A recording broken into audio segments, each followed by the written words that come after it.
Wait, okay.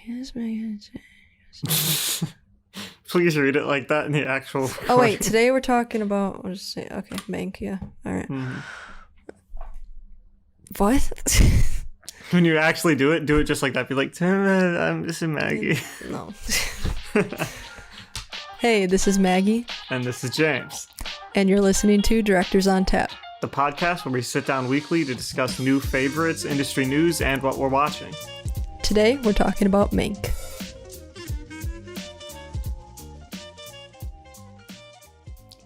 So we got up early, not early, but we watched it this morning.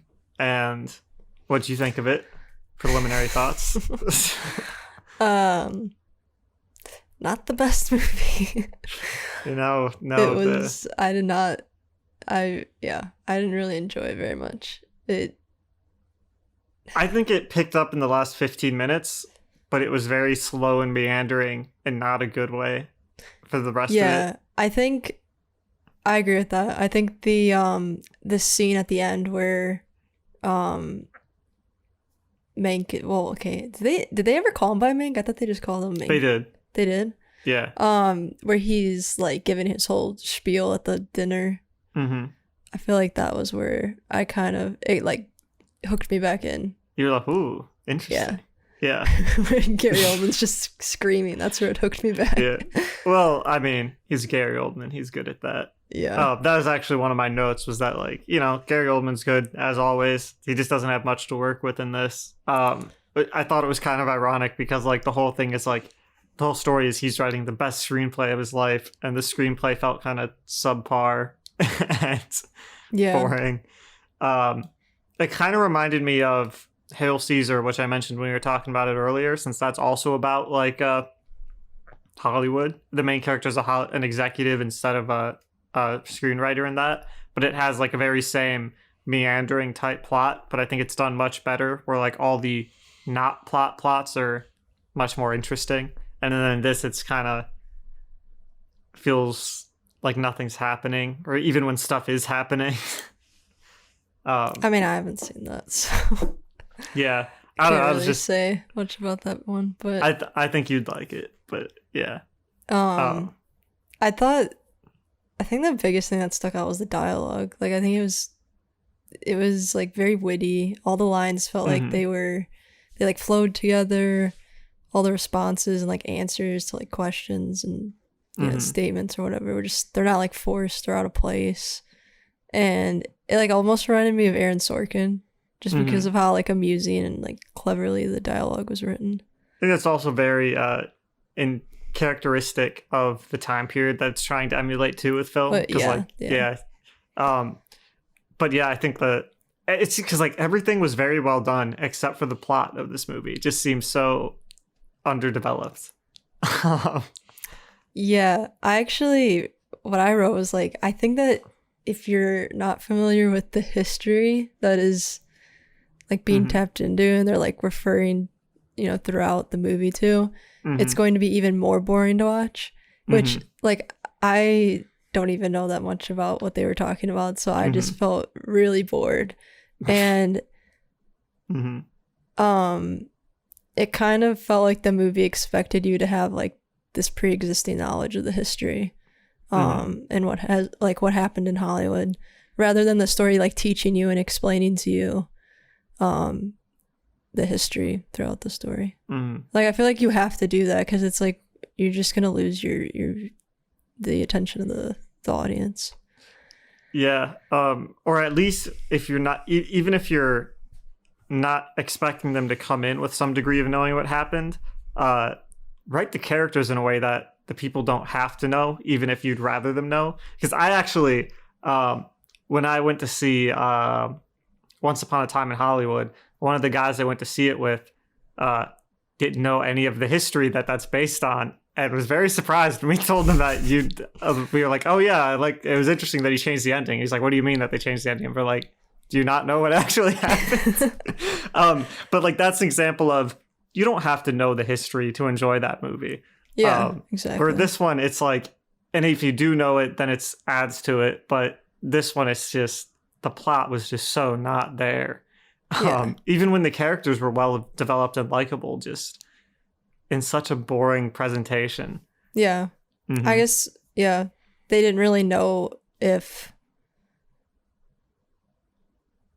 it would be like explainable through the characters. Like I feel like they weren't like certain on if that was going to come off that way, and clearly it didn't.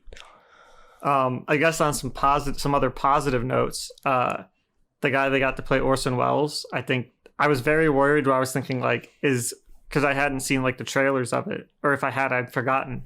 And I was like, is Orson Welles going to have like a good Orson Welles voice? Because that dude's got a very distinctive voice. And I think they did pretty well with the actor. Yeah. Yeah. And he looked decently enough like him too. So I was like, I like it. Good casting choice. And I also liked, but was a little bit confused by the screenplay headings for the title overs or for the superimposes. I liked that they, matched thematically that like this title overs and the superimposes were all written as though they were slug lines in a screenplay. But then what confused me was it was obviously meant to emulate the typewriter being written on an actual typewriter. But then when they did the animation for like rolling to the next page as it would go, it went down instead of up. But typewriters go up when you scroll to the next page. And that was kind of like, why? I also just didn't think those were necessary. I thought for the flashbacks they were like perfect, because if they just cut to that, I wouldn't know it was a flashback. Like I'd be so confused if they left those out. But so I feel like they were helpful in with the flashbacks, but I don't think they were necessary for like transitions and all that. Very much agree. Yeah, definitely was needed for the flashbacks, but kind of unnecessary everywhere else. And I'm just like looking over all my notes and stuff again. How you mentioned about like the dialogue being very witty. I don't know why, but I really, really loved when they were discussing the screenplay and he goes, it's one big circle like a cinnamon roll. And I was like, I love that line. Yeah. That was golden. I loved that. And like also the conversation where they were talking about like they're like, we don't got to take Hitler seriously, because like that's what most of Western Europe thought of him at that point in time, where they were like, oh, we don't have to take him seriously, he's just going to lose power, which obviously was not the case. But so I just thought that was interesting too. But yeah, and I really wanted to love this movie, but yeah, that plot was not. Yeah, me too. Was not there, and which is it's more detrimental, even more detrimental, because it was written to be like more interested in its setting and plot than the characters. It felt like, even though the characters were more interesting than the setting and plot, if that makes sense. Yeah.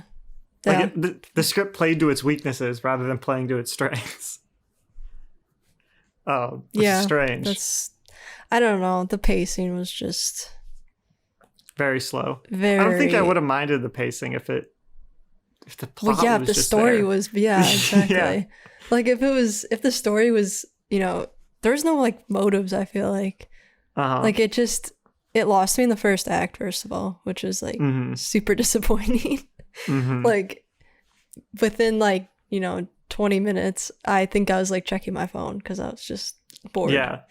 And yeah, like I said, I just think there wasn't really a big enough motive or like purpose for the story to move faster. So I guess I wasn't wondering what was going to happen next, which that's obviously like an important thing for a viewer to be thinking. Very much. Yeah, just over that was sort of how I felt the whole time watching it, where I was like, a lot of this is very well done. It's well acted, well shot, like well directed, also, but just ironically, in this movie about one of the best screenplays ever written, had a very weak screenplay. And it was really well directed, actually. Like I really liked it. I loved the lighting and cinematography. It reminded me a lot of obviously Citizen Kane. I feel like it's definitely inspired from movies I haven't seen, but it also reminded me of Psycho and Some Like It Hot. But those are inspirations from other movies too. So, and I liked the like dream look that it had to it. It had like very soft tones, and nothing was like too sharp or like super contrasted, which I think fit the story pretty well. I also Yeah, I remember watching it where there was a shot specifically of looking through the window into the kitchen, where I can't remember her name. The German lady was like getting him a drink or something, and I just remember thinking like that shot definitely feels like a 1940s shot. Yeah. But I think where I didn't like them emulating it so much is in one of the car scenes where they had the rear projection, which normally I'm totally cool with, like emulating rear projection or actually doing it. Something just seemed more almost digital to it. Like it felt more like a green screen than a rear projection in one of the scenes where they're in a car. And I was like, this just feels raw. I don't know what it is. Maybe it was the way they lit it, or that the background was sharper since they're using modern projectors that are sharper than like the classic reprojection look. Something just seemed very off about it, and I was like, this doesn't feel like a 40s rear projection shot. I wish I knew what shot you were talking about, but Yeah, I should have like screenshot it or something and sent it to you. But yeah, I think other than that, I think they did a great job with emulating it. I also loved, this is just more of a filmmaker thing, when they were showing the dudes making the smoke on the one set for when she was like on the burning pyre. mm-hmm. And then they just showed the dudes like shoveling the smoke or the coals in there and then fanning the smoke up so it would look like it's coming out of the thing. I like that. Yeah. That was neat. I think the one shot that stuck out to me was when what's his name? Oh, what's his name? Very specific. Oh my god. What did Citizen he do? What's Kane. his role? Why am I blanking on his Orson name? Welles? Yes, Orson Yeah. Welles. Sorry. Oh my god. No, you're good. I was completely blanking on that. It happens. When he arrives at Mank's place, it's towards the end when he's when they're having their argument. But there's like a shot from the front door. It's like out the front door and he's getting out of the car. And it looks exactly like the shot in Citizen Kane when they open the door and he's outside on his sled. It like just looked exactly like it, especially because the background of the shot in Mank was all like white. It like looked almost like overexposed, like it was snow or something. So it just like completely reminded me of that shot. I'm 100% certain that was intentional. Yeah, definitely. Because that's like the one shot that stuck out to me. So I was like, that's 100% intentional. Yeah. Let's see. What else did I have to say about that? Like we said, we didn't have much to say just because it was a whole lot of nothing happening in the movie. Which was unfortunate because the characters were written very likably and interesting. Even like, there's I guess something that I guess sort of thought was neat was the way the screenplay handled the death of, I can't remember his name, but the guy who lost his job at the studio and then he had Parkinson's. Yeah, the guy who had Parkinson's. Yeah. The way the screenplay treated his death in the same way that the world treats his death, where the screenplay just immediately moved on and never picked it up again. And then they had this big, and then even though there was the less likable character in the studio executive, when he died, it was this big, scene. Literally this big scene. So I thought that was just kind of a neat way of expressing that, was that the movie treated their deaths the exact same way the world in which they lived did. Yeah. I liked that too. I don't know. I don't have a whole lot to say. See, there's a whole lot of good little things about this, but it's hard to wrap them together when the whole story didn't feel wrapped together. Yeah. there's no coherence on which like your brain can string everything onto. Like even with all my notes, I was like, yeah, these that's about it.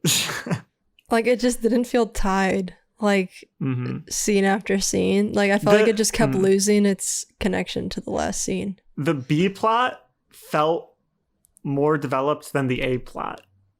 And maybe that was because they were trying to go for like the like Great Gatsby type approach where it's like years later and he's recalling it, which they sort of did, but they didn't do it as well, and they did it in a way that felt like the A plot was still meant to be the main focus. and it broke up the B plot, which was more interesting and developed, in such a way that it made it hard to continuously follow and care for the B plot. Like, yeah. Mm-hmm. Yeah, I definitely think the B plot was more like intriguing, but then it's because that the beginning, the A plot was like, there's nothing to like connect it to, and I wasn't, you know, like connected to any of the characters either, so it's like I don't really care about the ending anyway. So yeah, and it's like, and yeah, the A plot is a framing device for the B plot, but it jumped back and forth so often and seemingly without reason that it just made the connection between them feel a lot more forced than it actually even organically is, because obviously all the flashbacks we're seeing is the actual story that inspired the story. Like, yeah, actually, now I'm thinking about it, I think the placement of the flashbacks were not right. Like, maybe they should have. I think the whole structure of the film wasn't right. It shouldn't have been structured the way it was. Yeah, obviously. Yeah, I just meant like whenever they had flashbacks, like the more flashbacks they had, the more confused I got. Like, I was just like, what is going on? Like, it's just not connecting for me. Especially the way they like just transitioned back and forth, and it was kind of abrupt too. So I was just like, "What is going on?" Yeah, and it didn't flow at all.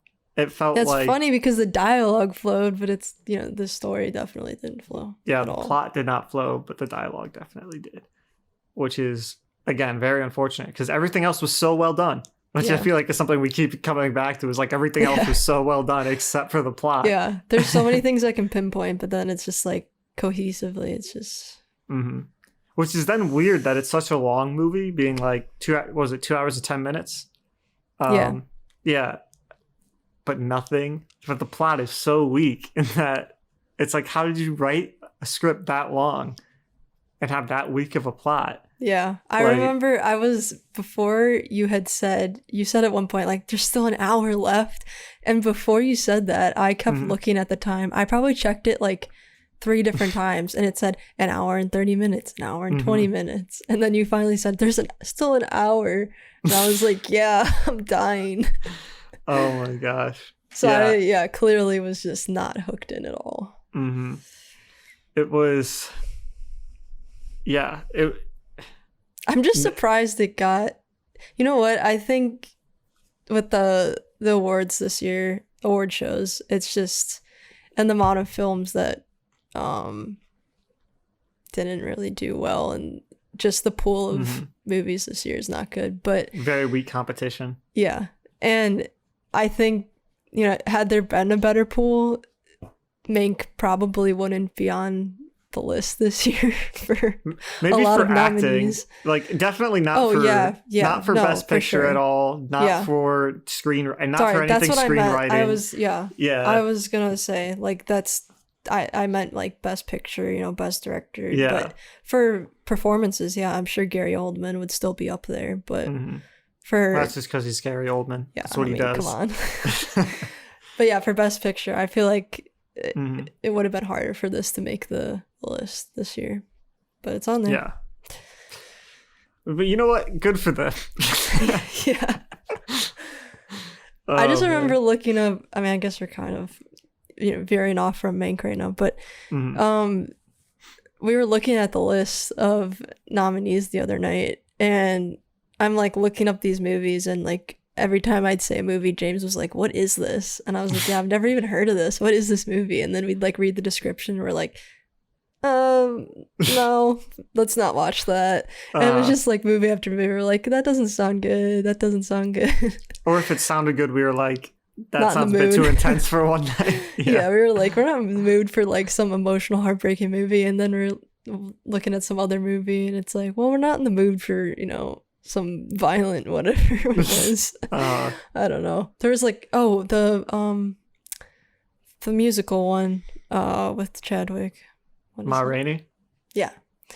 That one. I mean, I don't know. It's just, the pool this year is just not good. Maybe we'll change our minds once we watch some of the other ones. We'll be like, oh, this other contender is actually really good. But that's true. Mank is not one of them. I shouldn't really judge them before watching them. But usually if I like, you know, like last year and years before, if I see just, you know, descriptions of movies or like little exclusive like snippets of it, I still am like intrigued by them. All right, so a while ago we mentioned that we were working on a web series screenplay, sort of like a sci-fi mystery thriller type thing, and we made a good amount of progress on that. We outlined it to be 6 episodes long, and we are 4 episodes in. We are hit sort of a roadblock since then, just with finding the time to work on it.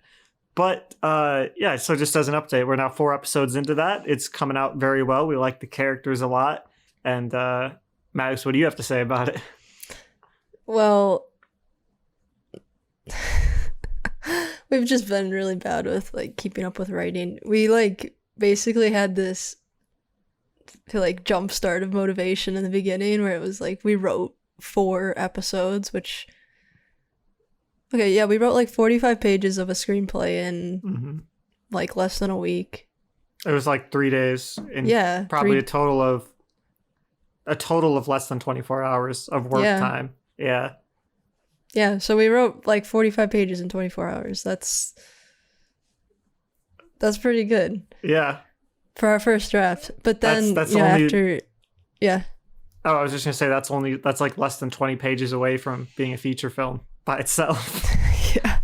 And it's also 20 pages away from being that finished. is a feature. Wait a minute. No, that is a feature film by itself. I was thinking 60 pages. 45 minutes is a feature film, according to the Academy. Well, that is a feature film by itself. Yeah.